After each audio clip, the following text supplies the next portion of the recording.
emergency officials in Tahoe hoping to connect with people tonight, saying wildfire preparation is critical to their community. Your reporter covering Placer County, Brady Halbleib, was at tonight's town hall meeting, sharing some of their biggest worries. This year, there are limited roads in and out of some of these cities. So when a wildfire sparks, forcing evacuations, emergency crews want them and the public to be on the same page.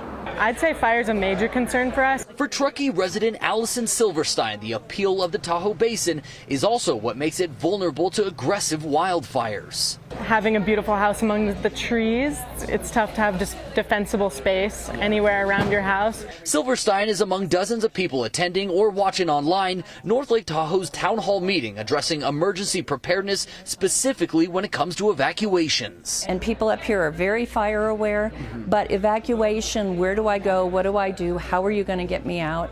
For people living in places like Kings Beach, Tahoe City, and Truckee, those are some big questions. Why?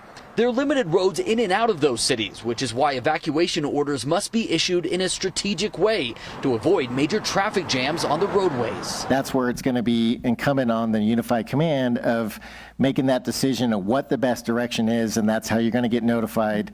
And if your area is under that zone, you're going to get notified through the Placer alert. Depending on where the fire is, the direction it's moving, residents will either be forced to evacuate or shelter in place to allow traffic to run smoothly on roads like Highway 89.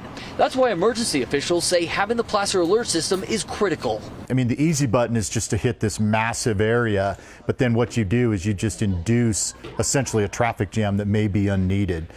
Now, if you'd like to learn more about those alert systems, I'll have a link to that on this story on our website, cbs13.com.